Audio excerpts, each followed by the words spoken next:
Hello, welcome to another Music Monday. Today we're going to do some tuned instrument sampling.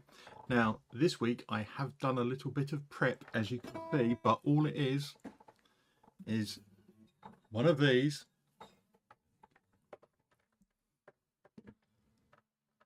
an acoustic guitar being plugged by a plectrum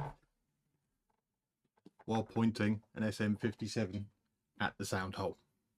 And this is what I've got.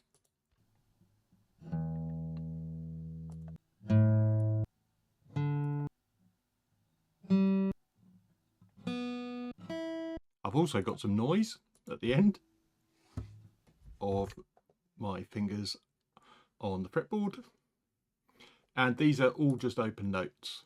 The reason for doing this is to explore the power of the sampler. What we want is a range of different notes and let the sampler fill in the gaps in between.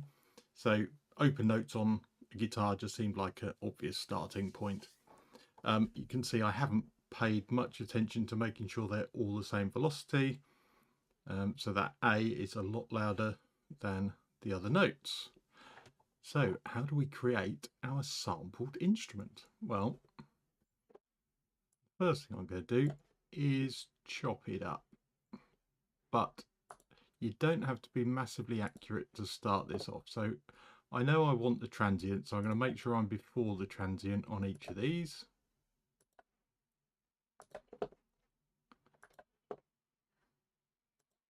And I know I don't want the last bits of the notes.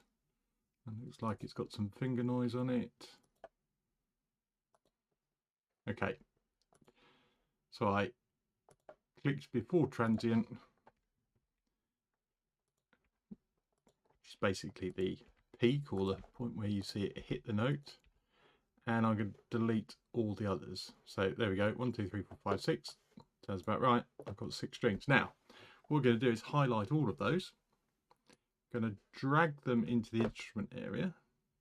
And last time we did the chromatic map because it was just a single hit. We just wanted to map it to keys. This time we're going to do optimized map and see what happens. Wow, there you go. So what it has done is analysed each of these samples and put it where it thinks the note should be. So you can see it's highlighted E, A, D, G, B, E. Perfect. I didn't massively go in and tune the guitar beforehand, although I have played it recently, so it should be fairly in tune. So what happens when I press a key like a C?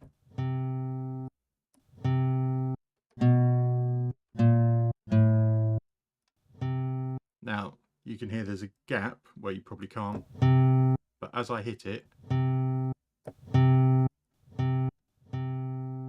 it is even changing the velocity depending on how hard I hit it. But what is the slight problem is we have a delay because I didn't snip it quite at the beginning. So all you do is you go through each of these and you make sure it starts where you want the transient. So let's move that.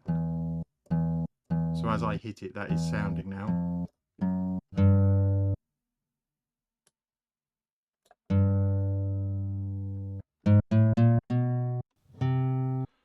That's way off. So we just drag that in. You could also fade the sound in if you wanted to cut that transient off a bit, depending on the instrument you're sampling. Let's just go with this for the time being.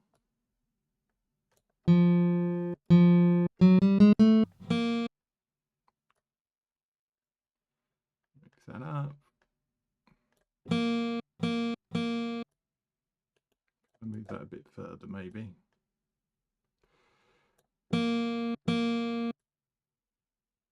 That sounds pretty good. Last one.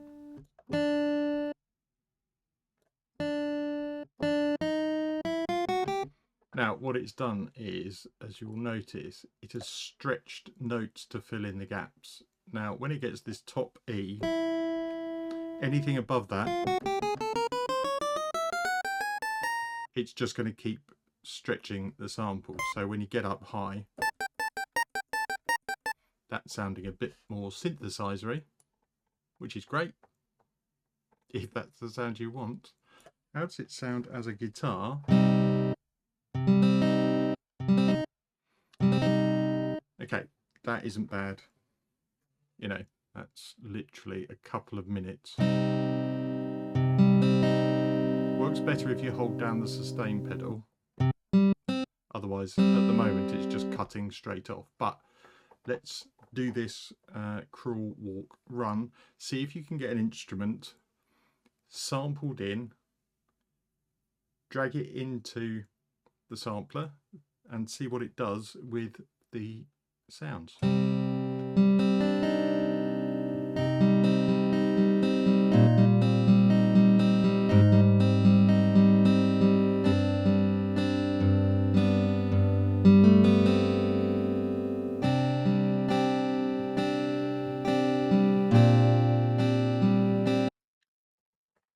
I mean, technology, eh?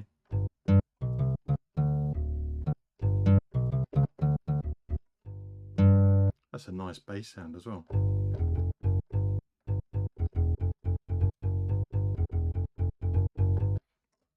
Bonus being, nobody else has this sound now.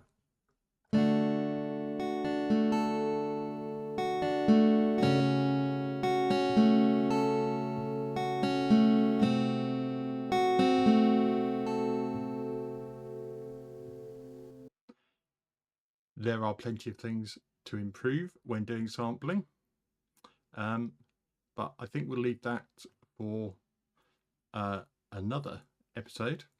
And your homework, if you've already done the chromatic sampling of just hits, brilliant. This is the next thing to try. Get a tuned instrument, pick different notes, drag it into the sampler, move your transitions around, and see if you can get something similar to this. And I look forward to seeing you in the next video. Don't forget, like and subscribe, always appreciated. Bye for now.